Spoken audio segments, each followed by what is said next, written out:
will be focusing on what is going on in these areas and what we feel is the disrespect being shown and disregard being shown by the APNU-AFC coalition for the Amerindian peoples of this country, and what are glaring cases of discrimination that is taking place amongst those communities. Before I hand over to MP Pearson, I would like to also just inform the members of the media that you may or may not be aware that the National Two Showers Council conference was originally slated to be held on July the 18th for 1 week. It was shifted to August the 22nd to the 26th. This happens to be highly coincidental in that the closure of the council's meeting is at the same time or at the beginning of the PNC Congress. We have information that the government has used the opportunity of the NTC conference to be able to swell its ranks at the PNC Congress that starts on the 26th. So that let's hand over to MP Pearson, and then we will have MP Pauline Sukai, and then I will come back, wrap up, and then we'll open the floor as usual. So can I hand over to you, MP Pearson? Thank you. Do we have to share? No, they pick up, Okay. yeah.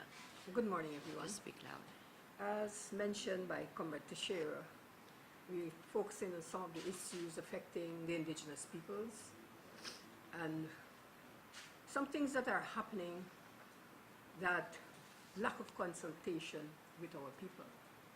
And first of all, I want to say, tongues were established in Guyana. And I want to point out particularly two places, Region 9 and Region 1. Tongues were established that had some effect for our people. The village of 4 miles, the boundaries of the village of 4 miles, part of that boundary, we've learned the establishment of a tongue. They have conflict. Now, the establishment of a tongue was done without any form of consultation with our people. And if I'm living here for many, many, many years, and someone is going to establish a tongue or whatever, by right, they're supposed to consult with our people. In Region 9, the village of Mokomoko also is affected by the establishment of the tongue of Lete. So this is one way. Now, heritage celebration is coming. We will be celebrating. Of course, indigenous peoples are the first peoples of this country, and we've been celebrating for a number of years.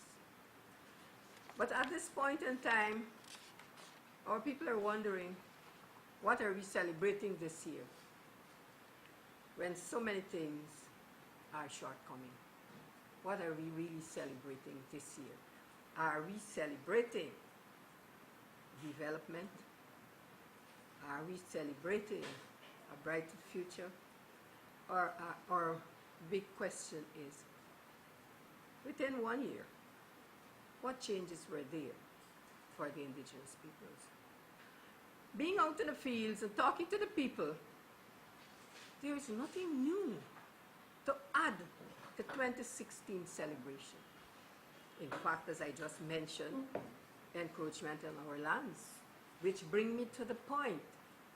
Indigenous peoples of Guyana, we have land issues. The former government, or under the PPPC, special efforts were made to address those issues. When we left office, May 2015, we left a vibrant project with enough funds to address land issues pertaining to our indigenous peoples, titling of lands, extension of lands. Today, the big question is, and I'm looking out for the NTC conference to see how many land titles will be handed out there. Because when we left office, funds were there. A project is there. But within 1 year, although we ask questions, answers are not forthcoming. The people out there, many villages, Region 2, Region 8, Region 9, they're asking us questions. What is happening? We ourselves would like to know what is happening.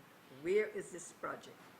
When will these villages receive their title for extension or title to their village lands? A number of villages and communities I know, because I was part of, we've left a lot of information. We've left a lot of finished work I would want to see. So the big question is, what is happening at this point in time? While the ministry, they are delaying for reasons unknown to us and reasons unknown to the people, because there is lack of communication from the ministry to the local people concerned. So that's why we're wondering what is happening. While this is happening, people are still encroaching, and I'm saying from talks that I've had with the local people, like in the area of forestry, people are still harvesting within those same lands that our people have requested, that we've already investigated. That, in my view, there is nothing that is hindering the approval. So these are some of the questions people are asking, and the ministry are not communicating with the people, so there's no answer. So what will we celebrate? Anything new? Not to my mind. Within 1 year. And there are other things that I hope my colleague would pick up, and I would again raise. There's nothing new to celebrate in 2016. Thank you. Thank you, MP Pearson. I'll now hand over to Member of Parliament Pauline Sukai. Thank you, Gail, and good morning, members of the media. Today I want to focus on a number of issues, and first of all I want to say that by today to Sunday we are expecting in the city an influx of our brothers and sisters from the hinterland. The National Two-Shows Council is slated to be open at 10 o'clock on Monday morning, the 22nd of August. And I just want to remind that the National Two-Shows Council is the legitimately elected representative body for the Amerindian or the indigenous people. And therefore, I believe that one of the things that is worth celebrating still is the fact that the People's Progressive Party, Civic, ensured that they supported the recommendation when it came before the Parliament and the Parliamentary Steering Committee to the run-up of the review on modernizing the Amerindian Act, that we ensure that the indigenous people were provided with a platform and a mechanism whereby they can lead and challenge their own development, their battle, and also that together in the council that they will be able to pursue the vision for their people. So that's one important thing that I believe we need to remind ourselves, that the National Two-Shows Council meeting has its full support of the then People's Progressive Party Civic government. Indeed, today, 1 year after the APNU-AFC coalition government, we find that there is little that we can point to with regards to raising the bar with respect to indigenous people's livelihood and their future. For example, the indigenous people did not escape the discrimination and witch hunting which took place shortly after the incoming government took office, that is the current government. We can point to with great disappointment the dismantling of the land tenure unit or the Amerindian land titling unit and the dismissal of the project coordinator, the project associate, the CDP project coordinator, including a very renowned leader who is sitting right here at this press conference. In addition to dismissal, information is that remaining technical staff at the ministry who were, as they usually say, inherited from the People's Progressive Party Civic government, is not being considered for any promotion within the year, within that new ministry or the Ministry of Indigenous Peoples Affairs. Why is it, the question should be asked, why is it that professionals, technical people or technical staff that serve this country and serve the sector within which they are engaged, including Amerindian employees of the Ministry of Indigenous Peoples Affairs, would be bypassed for promotion, would be bypassed for vacancies that they can, with merit, fill. So we, as a people, we have not escaped the viciousness of the discriminatory and witch hunting trend which took place after the new government came into office. We also saw the discrimination against Amerindian youths. We saw the dismantling and the destruction of the young entrepreneurial and apprenticeship project. And we saw the replacement of that project, which now is called the Hinterland Employment Youth Service Project, or HEYS.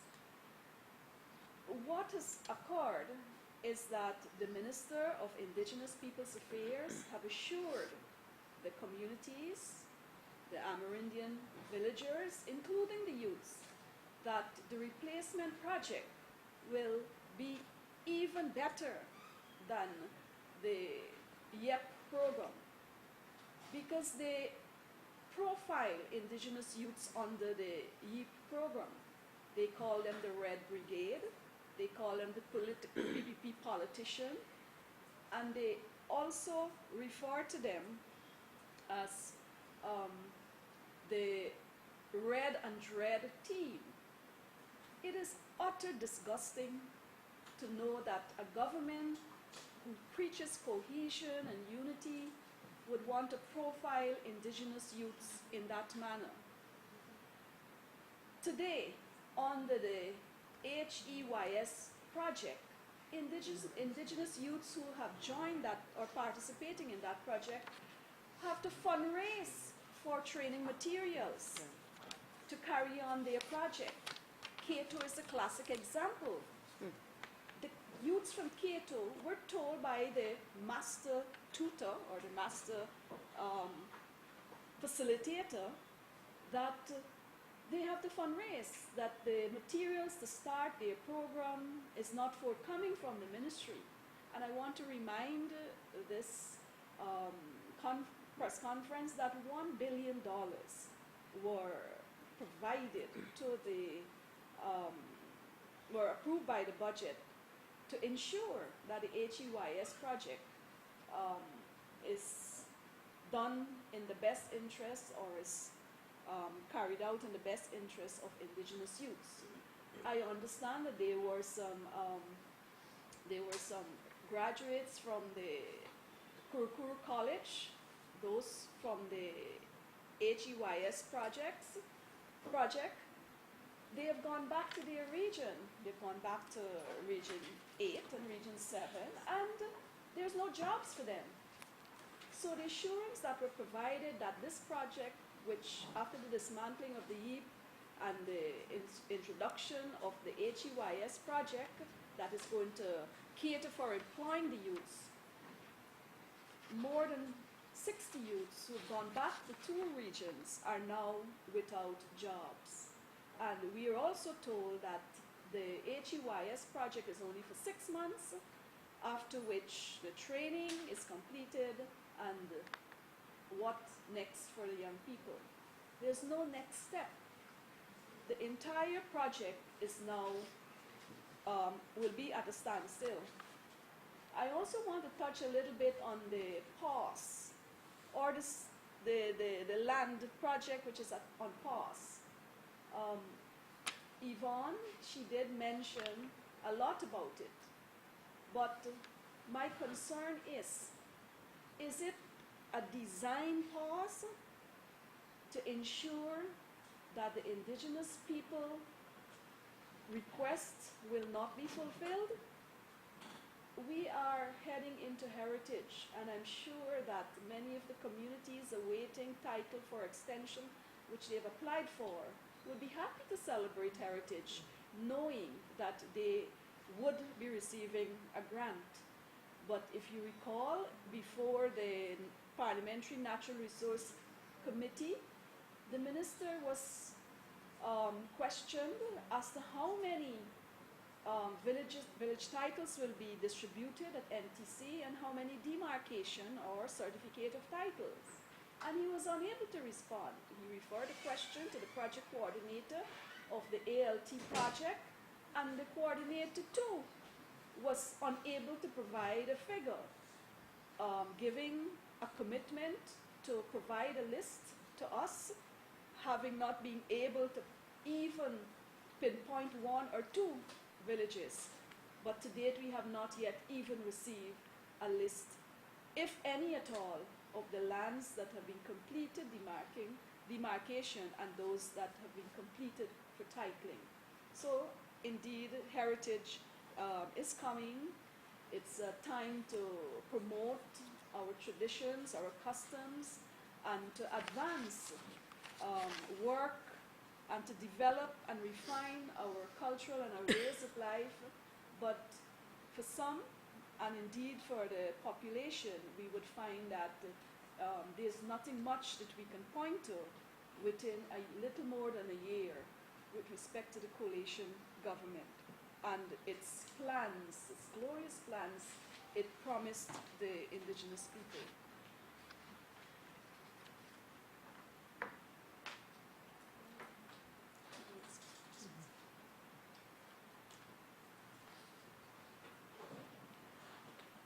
The coalition government and even some of the NGOs that abound in Guyana that claim to represent indigenous people's rights have been the champion of the principle of free, prior, and informed consent. Today, what we see happening under the coalition government is a vast difference with respect to what occurred under the People's Progressive Party Civic government. The indigenous people found many platforms from which to talk about their issues and work in an engaging partnership with government. Today, we don't see that happening. For example, the Wildlife Bill was recently passed in the Parliament without consultation with the indigenous people. And if you want to refer to the pledge that the President, when he went to sign the Paris Agreement, he made a pronouncement that 2 million hectares of forest will be pledged in terms of pursuing a green economy under a number of climate change programs.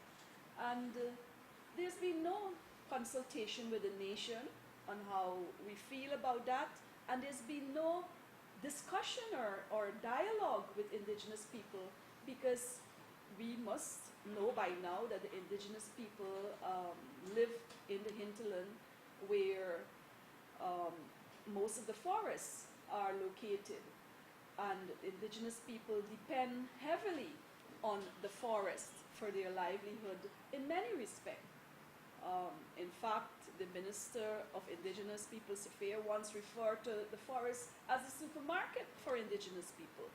So if you are going to pledge 2 million hectares and Indigenous people is engaging in a process of trying to finalize and bring closure to their land issues, it means that, again, we are not good enough to be consulted with, or our presence is not important enough for the coalition government to warrant a discourse with the Indigenous people on important national matters. We can go on to point to the areas whereby Indigenous people are no longer consulted.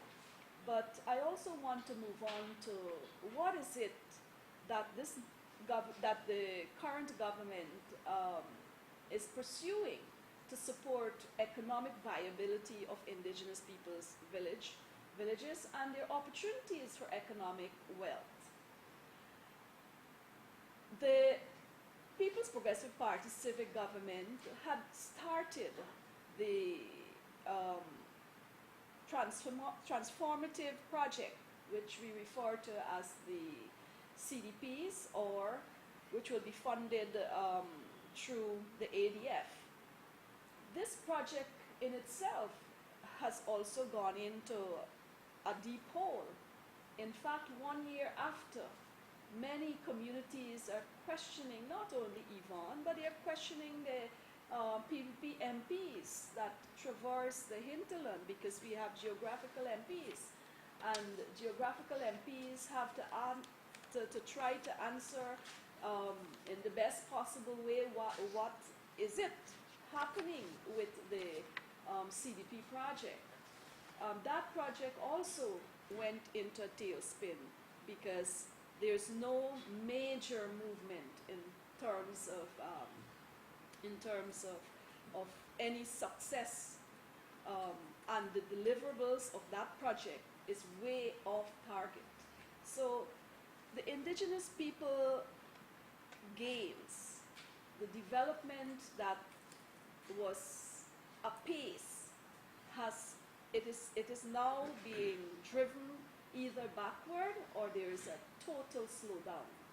And I don't believe that there should be a slowdown. In fact, we're told there are many talk about when people are paid a small amount of money, they usually say, well, I will only work to the value of what I'm receiving. And they usually decide sometimes to sit and not do anything, because they try to justify measuring their output with the salary that they receive or the wages they receive. But under this government, the coalition government, ministerial salaries were increased by 50% and more. And we expect that the effort that should be put into the stimulating the development trust of any government should be up and running, and we don't see that as in regards to the Indigenous people's sector. In fact, there are great concern by many villages that they don't know what is happening. There is indeed a deafening silence with respect to what are the big ticket projects that will come on stream from this coalition government with respect to Indigenous people's development. There is none up to the point that we are talking. We asked that question at the budget debate in 2015. In the last quarter of 2015, we asked that question in the budget debate in the first quarter, in January, February, when the debate was raging in the parliament, in the house. Tell us, what is the big ticket projects that you will be doing to enhance further enhance the lives of Indigenous people? What is it that you're going to do to assist Indigenous youths to become gainfully and meaningfully employed? There's no project yet to take charge of that.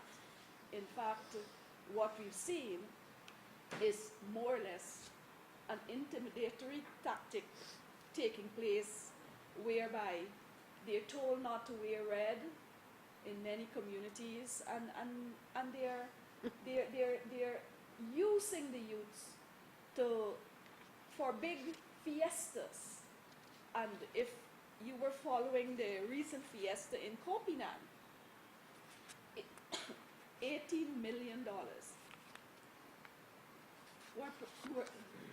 was provided by the Ministry of Indigenous Peoples Affairs for that event, including the big contributors that were listed on the advertisement, and yet the teams that came to Kopinan from around the North Pacaraimos were left without food. In fact, the first message that arrived to many of my colleagues is that Kopinan is without food, and many of the communities were without food, and we should do something. We should move for humanitarian effort to rid starvation from North Pacaraimos. But when I decided to check this information, I was told that the fiesta that was taking place at Kopinan was plagued with challenges which either the planners did not foresee, and one of the biggest challenge was that they did not provide enough for all the teams that came in, despite the huge allocation which was provided to them. And therefore, it is either incompetence, it is either oversight in all the areas where we have seen a big lag with respect to not utilizing the solid foundation which the People's Progressive Party Civic left when we were there. I would like to stop here, and maybe we can, Gail, open the floor for some discussions. I will just add a number of issues in addition to what my colleagues have said. First of all, the PPC had a vision of transforming Guyana not for some, but for all, especially the poor and most vulnerable, women, children, Amerindians, disabled, youth, and elderly. The PPP administration was, and when it returns to government, it will remain, and that return to government will be sooner than later, it will remain committed to ensuring that all Guyanese citizens have equitable access to the same opportunities, irrespective of ethnicity, most particularly the indigenous population, who have been among the poorest in the country. Therefore, what we had was a sustained effort to guarantee equal opportunities to Guyanese across the country, and the PPP continued to channel resources toward the development of Amerindian communities through the RED plus GRIF program and expanded budgetary allocations for the Ministries of Amerindian Affairs, Education, Health and Water, and the Regional Democratic Councils. The quality of life had vastly improved, and in 2015, when the PPP left office, as a result of an election which is now challenged in the courts, there was a more equitable access to delivery of goods and services for Amerindian communities than ever before in the history of this country. The same cannot be said now after 14 months of the APNU-AFC coalition government, and I'll give you some examples. My colleague Pauline spoke about the community development projects. This was under the ADF, Amerindian Development Fund, of US $8.2 million as of 14 months after the government has come in. What is the status, as Pauline asked? And she's right, it appears to have gone into a deep sinkhole. And so there is no reporting, no disclosure on the implementation of the community development plans. And I want to remind you that under the Amerindian Act and in the process of creating these CDPs, they were approved, developed and approved by the Amerindian communities themselves and approved by consensus or majority vote in the villages. So these were not economic projects or transformative projects designed from the Ministry of Amerindian Affairs. The Amerindian land titling was US $10.8 million. What is the status there? Both my colleagues have spoken of different aspects in relation to land titling. I want to just add a few things under that, and that is that, as Pauline has correctly said, there's no disclosure of the number of titles, extensions, demarcations which have been completed in the 14 months by the government. What we do know is in July 2015, the entire staff of the Amerindian Land Titling Unit were all terminated, and it does not appear that it was functioning until sometime this year. Who are the new members? Who are the new staff? That has not been disclosed. Yet Eric Phillips, presidential advisor to, obviously to President Granger, wrote in the media in March this year that the titling of all Amerindian villages would be completed in October 2016. He seems to know something that no one else in the country knows. Furthermore, when we get into the other social services, we have seen an improvement of the employment of youth under the PPP's time, and so the group that the largest, the ethnic group with the largest dismissals by the government when they came into office are the Amerindian peoples, with 1,952 who were terminated at the stroke of the pen.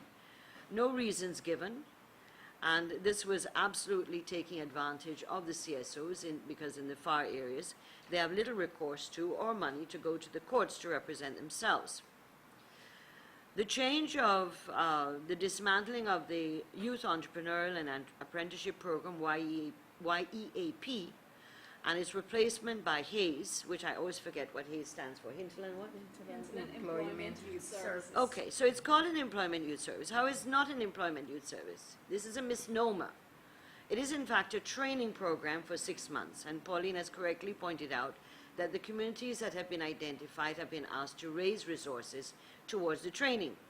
It is true that the students will receive a stipend for the 6 months. However, after that, what happens? So it is not an employment scheme. The president of this country constantly talks about self-employment and entrepreneurship.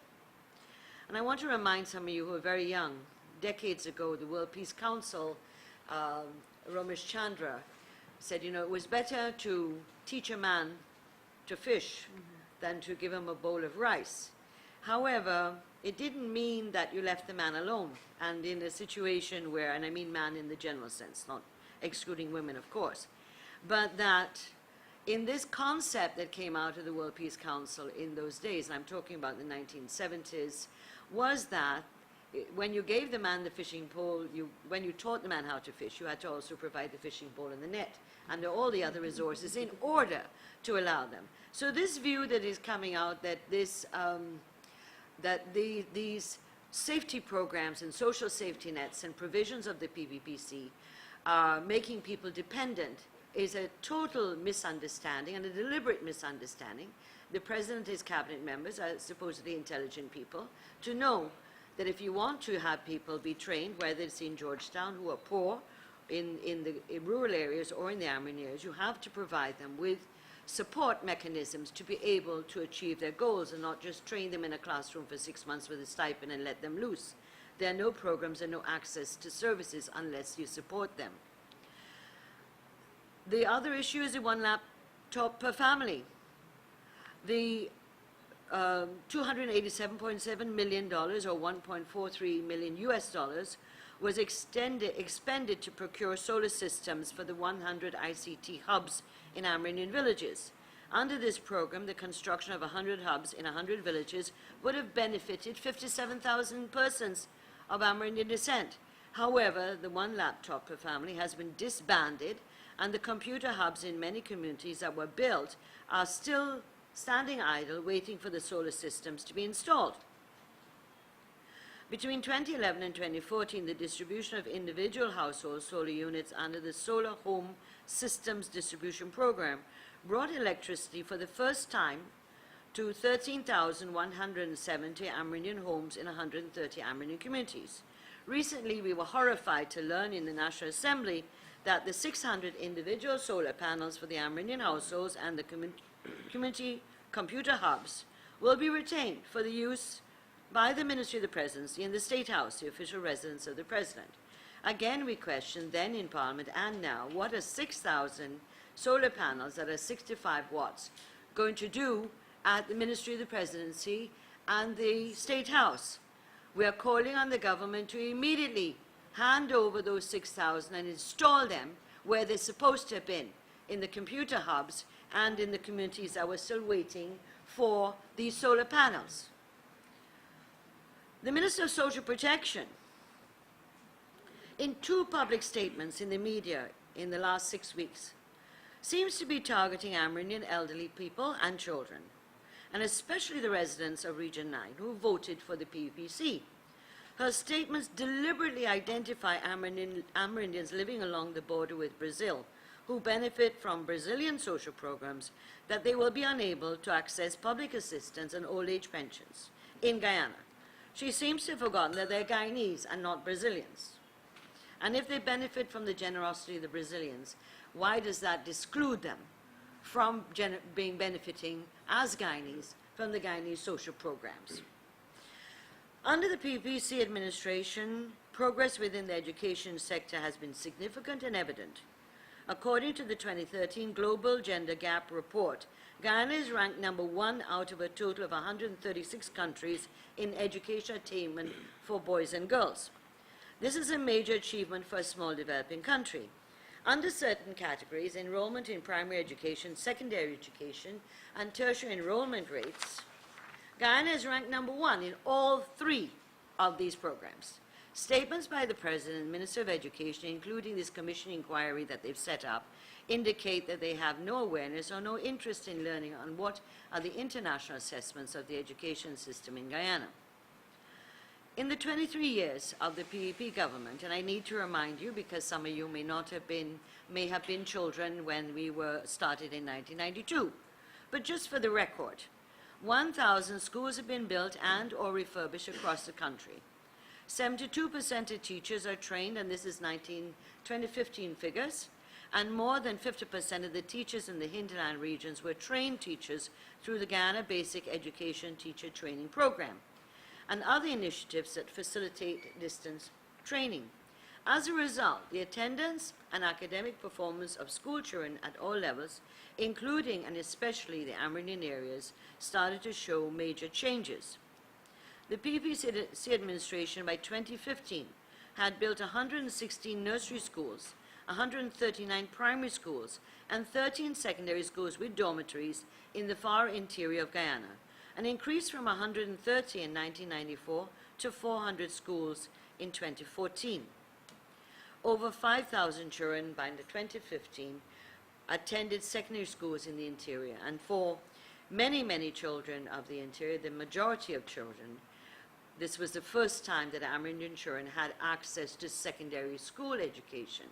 Unlike in the 70s and 80s, Amerindian children were brought on scholarship, and the 1 or 2 high flyers would make it, and one of them may have been one of the only ones at that time was Dr. George Norton, as one of the first Amerindians to acquire an academic degree or a medical degree. After that, there was nobody else. Due to distances, river and land transportation provided in the hinterland for children to attend school and ease the burden on parents in these isolated areas. Meals were provided for 16,000 school children in the 3 interior regions. What is the status of the school feeding program in the Amerindian communities under the government? From reports from a number of interior communities, these programs have been amended, so the community management committees seem to have no role to play or being undermined by now appointed APNU people, and they're now told that they have to now equip the kitchens, pay the cooks, and other necessities, including acquiring some of the food stuff. And they've been told in a number of communities that the money's run out. So no one knows in September when the school programs start in a number of the communities whether the school feeding program in regions 9, 7, 8, and 1 will continue. I do know that from my experience, Pauline talked about Region 8, she's the geographic, she is responsible in our assignments as MPs for Region 8, and I'm responsible for Region 9. And my friend here, Yvonne, Region 2, as well as when we need her, and we always need her, to go with us into other areas 7 and 8 and 9. The PBPC government offered universal school uniform allowances to all children enrolled in the government education system at nursery, primary, and secondary levels. In 2014, the government introduced the Because We Care cash program of $10,000 per child enrolled in the public school system. The program commenced in October 2014, and over 100,000 children had benefited. Both of these programs jointly cost 4 billion Ghana dollars. The APNU government, coming into office, disbanded the Because We Care cash grant program and replaced it with what? Bicycles, boats, and buses. Boots alone. Oh, and I'll come to the boots just now, which do not benefit all the children attending schools, and that's not just Amerindian areas, that's across the country. In addition to that, the Amerindian communities were told that they would get sandals, what were called expandable sandals. And I do regret, I have to borrow someone's from the interior and bring it out, because it is absolutely ludicrous if you saw it. I don't think any of you would want to put your foot in it, much less your children. These are expandable rubber sandals with press studs that you can open as your child's foot gets bigger. And it's supposed to last for 5 years. So we have no idea if that means the school uniform program has been converted to the sandal program, and that therefore you'll only get a shoe every 5 years. We're not clear. No one makes sense in all of this, and I trust you as the media and your inquisitive and investigative minds to get to the bottom of this. There is an uneven application of the school uniform programs, as you said, for the Amerindian areas. Some received no uniform allowances or vouchers in 2015, and the same in 2016 at the end of the school year, in July. So it seems to be there's no rhythm and rhyme in how some schools are getting school uniform allowances in the interior and how others are not. A specific initiative of the PPC administration called the Hinterland Education Improvement Project was developed by the then Minister, Priya Manik-Chan, and with the Cabinet approval, to include a series of public consultations throughout the hinterland regions to assist the Ministry of Education to gather information for a 5-year action plan. What was called the HEIP would consist of 5 components: improving the quality of teacher education in the hinterland, aligning teacher learning resources to improve students' outcomes, improving physical facilities, as many of the dormitories were overcrowded, as the children and their families were sending and ensuring that every child was attending, or trying to get every child to attend a secondary school in particular, fostering community alliances, and strengthening management and supervision in the hinterland. This program appears to have been ditched, or maybe I can plagiarize from Pauline. It is also another one in a deep hole, as no one, or sinkhole I prefer to call it, as no one in government has uttered a word about this program. What has happened to it? The health sector in the interior regions is suffering from like the rest of Guyana, with a shortage of drugs and medical supplies. But the difference is that these communities cannot just choose, okay, the public hospital or the clinics in the rural areas don't have the drugs, and therefore they can find a private doctor or a private hospital. This is not an option available to people living in the Amerindian communities in the far interior. And so the impact of the shortage of drugs is greater on the interior and Amerindian communities. I asked the press here to be reminded that the motion on drug shortages we brought a few months ago, and the Minister of Health and the government vociferously denied that there was any problem at all in the system. I again refer to you and ask you to do some of your own investigation. Go on the NPTAB website and see how many tenders have been approved for drugs and medical supplies for this year. I will leave the debate on the drug bond, etc., as we dealt with that before, but that all these issues are impacting tremendously on the interior areas. One issue that I'd like to also add to is that you may have noted during the debate of the Parliament on the supplementary financial paper, particularly number 2, that the Ministry of Public Telecommunications will receive another 451 million, and this includes e-government unit, e-gov unit, and the NFMU, which now fall under this ministry's domain. Most interestingly is that the government will now pay GT&T for internet relay on most interesting is that the government that now pays GT&T, which is what we did, for the regular relay transmission on the 54 LTEs, will now be paying GT&T for internet relay on the 54 LTEs. So what does that mean? It seems that the PVPC project for the fiber optic cable to bring free internet to the interior areas from Brazil has been abandoned by the APNU AFC government. Surely we had problems doing it. However, it is not an impossible task and can be rectified, and it is absolutely necessary for the connectivity of the interior of Guyana with the rest of Guyana. And so it appears, as I said, that the bringing the fiber optic cable from Brazil seems to have been abandoned. However, more importantly, is that by paying GT&T for the internet relay on the 54 LTEs, that the free internet access for the interior communities will now become a pipe dream, as this recourse chosen by the government is financially unsustainable over the years. And so they will have no other recourse than to charge people in the interior for internet access. And we all know, we're living in Georgetown, how bad the internet access here is already. It is clear that the APNU AFC government is on the path of dismantling the safety nets and special projects for the Amerindian communities without any regard or caring for the quality of their lives and those of their children. In a situation of economic decline, the Amerindian communities feel it first and hardest than any other peoples in our country, in any other part of Guyana. The government's response to the drought, especially in Region 9, is particularly disturbing. As very little was done, and this is shown by the SPF paper 1, which the Ministry of Agriculture brought in terms of the emergency responses for the drought and El Nino. And this is in the face of the multiple weekly, almost weekly visits of chartered planes with several ministers on board to Region 9. Region 9 seems to be a favorite spot. However, go to the communities and ask them, when the ministers come, what happened? And they've all complained. The ministers land in their helicopters or their planes. They walk around with their noses up in the air, and they spend a few minutes and they take off back again. So this is not consultation nor in participation.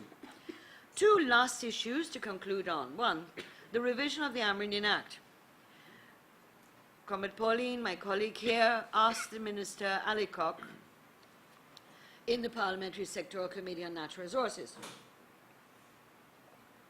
if the NTC had been consulted with. The NTC has not been consulted on any revision. In fact, I think they were given a document to peruse.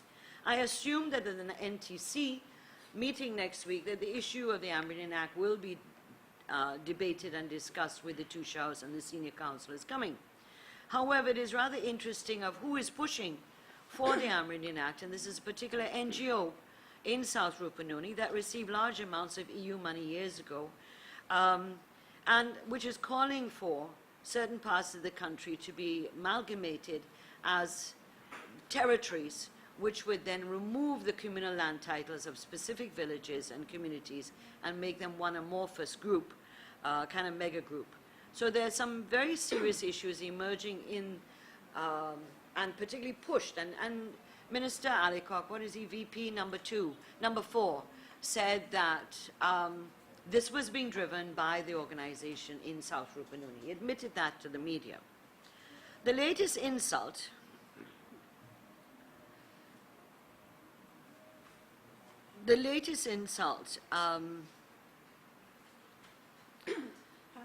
has to do with the Walter Roth Museum. Yes, the latest insult to the Amerindian peoples, yes, is the decision of the Ministry of President to remove the Walter Roth Museum.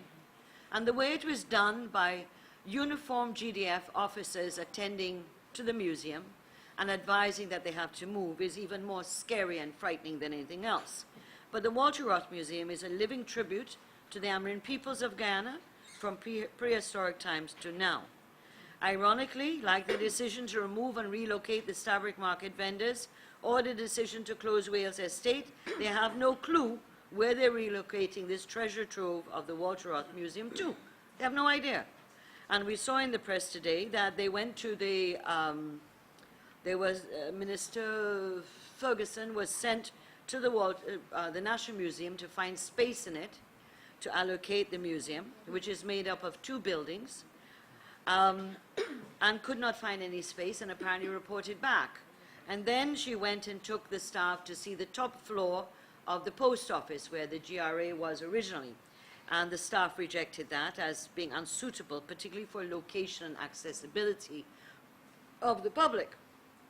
The National Two-Showers Council was not forewarned or called in for consultations on this desire of the Ministry of Presidency to relocate the Walter Roth Museum and to make a mega complex at State House, which will change the boundaries of the State House to south of Walter Roth, all the way through from Avenue of the Republic to Carmichael Street, including National Trust and the Integrity Commission. Maybe that's where they're going to put the solar panels, do you think? Because you need a lot of space for 6,000 solar panels. And therefore, myself and Dr. Frank Anthony, as former ministers of culture who were very, very dedicated to the Walter Roth Museum in particular, have started an online petition to save the museum. And we have copies, hard copies that we can provide, but it is on www.change.org, petition to President Granger, save the Walter Roth Museum, where we have been able to get 500 signatures, and we're moving up the line on the number of signatures we wish to bring. I believe, however, that, and I think that we have as a people to protect it, and it's interesting when one checks the comments of people, that it is across the board, all people of Guyana, of different ethnicities, of different parts of Guyana, including Guyanese living overseas, are very perturbed and disturbed by the attempt to move Walter Roth Museum. It is not only a museum, it's an actual institution, a living tribute to the Amerindian peoples of our country. And this is, as I said in the beginning, the latest and probably the greatest insult so far in modern times to the Amerindian people by any government of our country. So that we hope that you will look at that, and also as media people support it. On the National Two-Showers Council, you may be as press people covering the National Two-Showers Council conference between August 22nd and 26th. It would be very interesting to see if the format has changed.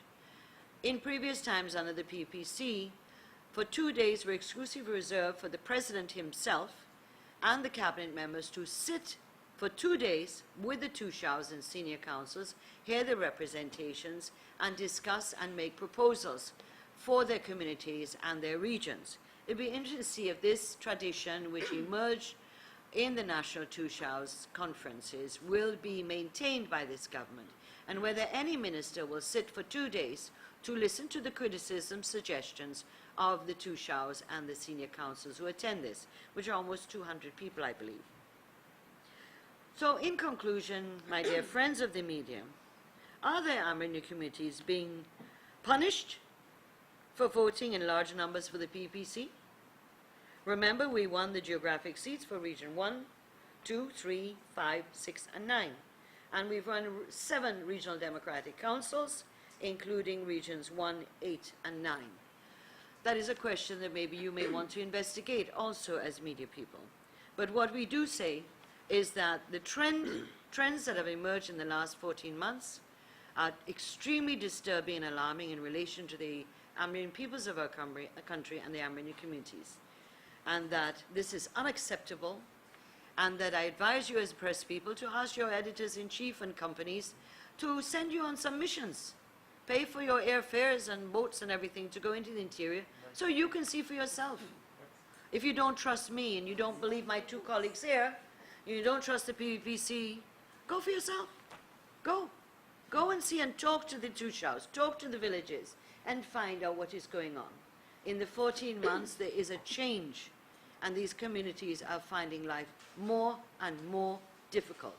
And as I said, in a period of economic decline, the poor and vulnerable, including Amerindian communities, feel the impact first and hardest. So thank you very much for listening to us, and the floor is now open for contributions. Questions?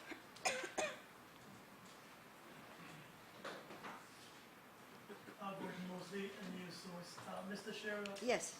with regard to the state of Amerindian communities, how would you assess the way your party, after 22 years in government, will have left many of those Amerindian communities? Because you're talking about even the government having to provide shoes to Amerindians just after 14 months in office.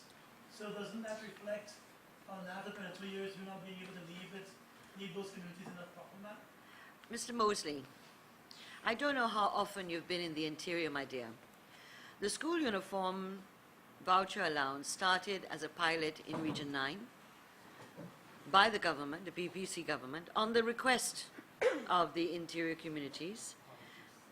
And therefore, what had started was the Ministry of Amerindian Affairs would provide the fabrics. The communities would sew it and be paid a stipend for sewing, given machine and stuff. And after that happened for a couple of years, we realized that we could do it for the whole country, and all the children registered in public schools. In the interior, many children wear sandals to school, etc. And in some communities, vouchers were included, where it's, for example, in some areas like Letham and so on, so because there were shops nearby that you go buy shoes. So the vouchers were used instead. The vouchers are used by the mothers in this country to purchase what they need. They may have trousers and shirts, but they need socks and a backpack or shoes. It is up to the family and the mothers to decide that. And as I said, if you would like to see the shoes, my dear Mr. Mosley, the Amerindian communities have said plainly they will not put it on their children's feet. It is an insult. Let's get back to the other issue, though. I would just like to add, Yes. Gail, that the $10,000 which the parents received was supporting to buy additional items for kids in the hinterland, including boots and slippers and sandals. But what is alarming is the fact that the PPP Civic government were in the process and have been giving villages minibuses, pickups, and other forms of transport, boats, to assist children to access education and to be mobile, not only within their communities, but to go to various other educational centers for exam writing and so on. Today, there's a total turnaround. The only item the indigenous people are receiving, particularly in the area that I am working, is a few boots. And they haven't even given the enormous amount of villages in region. Not for every child. Not for every child. Hold on. Let us speak, Hold please. on. In fact, they have denied indigenous children significant investment to assist them. And how can you compare giving a few villages or a few children in various villages Bicycles. some boots and some hand-picked students, a few bicycles here and there, and you're not continuing the significant improvement or investment in giving the pickups and the buses to indigenous children? Why should indigenous children be denied those forms of transportation, those mediums of transportation, and be given boots? Let me just... The People's Progressive Party civic government worked beyond a boot. We worked to ensure that life was made much more easier, and that the supporting arm of the government with respect to the village council was significant. Giving a child a boot in the hinterland is not a significant investment. Why deny that significant investment? Look at the budget. The budget failed to realize or to meet the commitment made at the last NTC. Why? Can the Ministry of Indigenous Peoples Affairs or the Ministry of the Presidency explain to the National Tushao Council at this meeting, the upcoming meeting, why those commitments of last year, NTC, were not met? So we shouldn't squabble over boots. We should squabble over why are these major commitments, why are these major supporting investment, which is necessary for Amerindian, have been discontinued by this government? That is the question. And we need answers to that.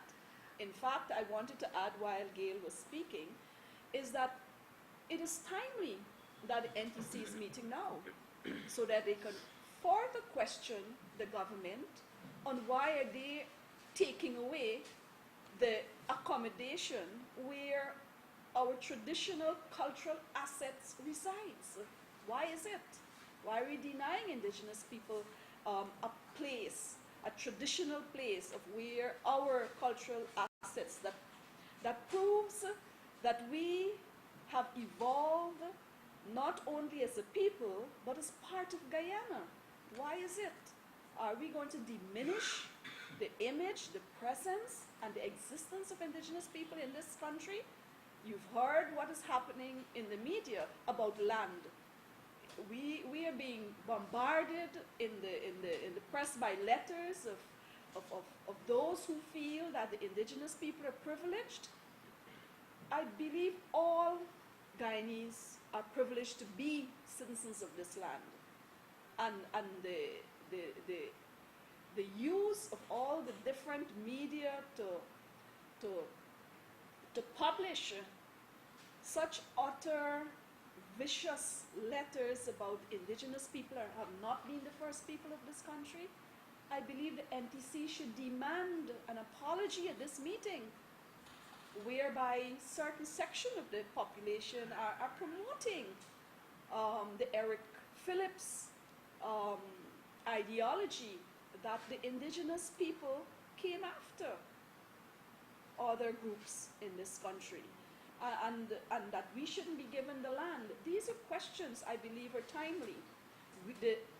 NTC should ask the government, the current government, and they should ask their leader, the Prime Minister, the fourth, is it? Why did he sat silently by and allow his government to deny lights to indigenous people? Why? Why leave indigenous people in the dark with regards to information, consultation, and now lights? We've got to be able to stand up for us as a people in this country, as a nation in this country, to defend our right to be recognized, to be accepted, to be fairly treated as indigenous people. It is overly now hard to take. Why? What is happening in 1 year? Why would we want to diminish or disappear the indigenous people? I really need answers to that. But you go back, thank you, Pauline. They mostly, we never said as a government that we reduced poverty to zero. We never said that. And in 1992, when we took over government, the Amerindian villages had no water, no lights, no schools, no health centers, no transportation, No roads, no roads. trails, footpaths, really. In 2015, and my friend will continue adding on, in 2015, when we left office, every single Amerindian village had a nursery school and a primary school, had a health center, had water, Manned by indigenous people, and managed by them, By the BBC Civic government. right? It is a process, Mr. Mosley. It's a process. What we started, you have to deal with what we started from. And certainly, the process wasn't ended, not for poverty in Guyana or in poverty in the Amerindian areas. What changed radically was that Amerindian peoples, for the first time in our history, were having greater equitable access to opportunities offered to other Guyanese along the coast, because they were called the forgotten people, and the people of the forest, and so forth. You were too young, or maybe you weren't born yet, when the Amerindian village elections used to be rigged. And in many cases, there were two Tushaos. One, the Tushao appointed by the PNC government, and the Tushao that the people elected. And the one that got elected didn't get the stipend. And that's the 70s and 80s and 90s for you. So we've come a long way, baby. We've come a long way. But the process ain't over.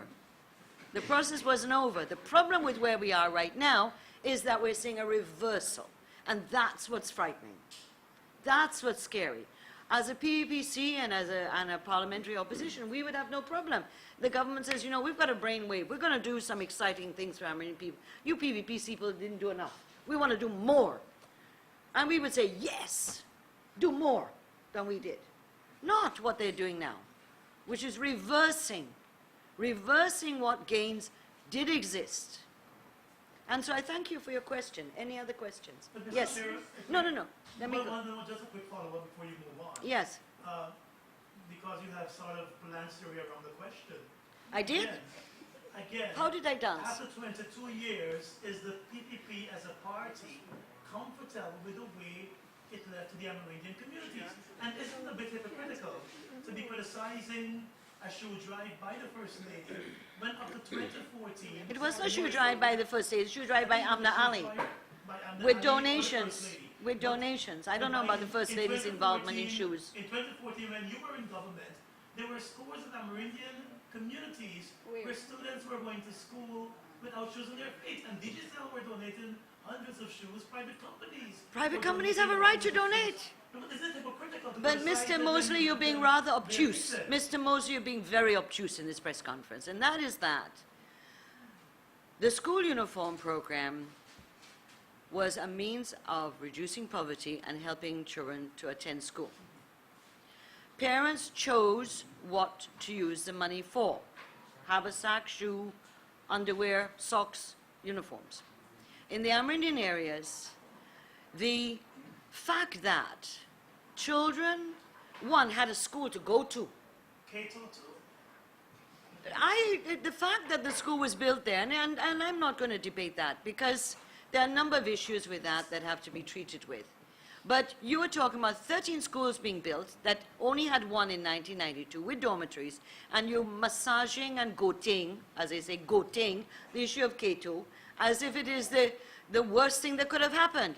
The fact that 400 schools were built in interior areas, including 13 secondary schools, and one has a problem, and you're goating it as if this is some crime. No, Mr. Mosley. We knew that there was more to be done, and we were prepared to do it, and we had a vision and a program, and it had taken Amerindian peoples far beyond what they were in 1992. We would never say that our vision was completely implemented. And so you're being obtuse. I never said that we had completed our work. But we felt, and the Amerindian people showed by voting in the majority for the PPC. So if we were so wicked and not doing what we should have done, why did they vote in such large numbers for the PPC? Thank you very much. Yes. Is that Starbuck News? Yes, ma'am. Thomas from the Starbuck News. With reference to the claims about the NTC and the Congress being held so close together Yes. as a possibility to boost Attend. numbers Yes. at the Congress. Yes. Have you received any, I'm asking, do you have any concrete evidence that the two were planned to have a boost in Okay. numbers at the Congress? And have you received any complaints from any of the childs that they have been forced to attend the Congress? I'll say this, I said in the beginning that the conference by the NTC, I saw the letter from the NTC saying, to the ministers saying that they wanted the conference in July the 18th, and 5 days on, was that, 23rd. So that was when it was originally built. However, it was changed. And the change came after the announcement of the PNC that their Congress would be held to the 26th to the 28th. So then all of a sudden, after that, you heard it's now the 22nd of August. But let me add some other things. We have information, and we do know that the government is paying to bring people to the NTC. The NTC has a budget as well, and that accommodation, etc., will continue for a number of areas until Monday, Tuesday next week. So I'm sure the communities and summer leaders, the following week, the following week, into that would be the 30th of August, 31st of August. However, one interesting thing you may want to check on is that the monthly ferry that goes to Mabaruma, and where people from both sides, from the Georgetown end and from the Mabaruma Region 1 area, clock themselves to be able to travel on this monthly ferry. Goods and services, access to health care, etc., etc. However, there was an announcement that the ferry, which is scheduled for Monday, has been changed to Wednesday. And therefore, from Saturday to Wednesday. So that this will mean that, and this is conjecture, and you can criticize this speculation that we've come to, and that is that this is to facilitate delegates and observers coming from Region 1 on the ferry. On Wednesday, they'd come in here maybe Thursday, so that they'll be well and freshened up for Friday, the big opening of the Congress. So you may want to investigate. I heard it's a problem with a wrench, but maybe it's wrong. I know nothing about ferries and wrenches, so I can't help you there. Yes. Guyana Daily News. What news? Guyana Daily News. Daily News? That's new. I don't know that one. Yes, welcome. Okay, question for, with regards to land titling, let's say at the NDC's conference, the government does not issue any land titling or demarcation. Yes. Demarcation. Is there anything on the legal side can the NTC officials can take? There is some legal implications.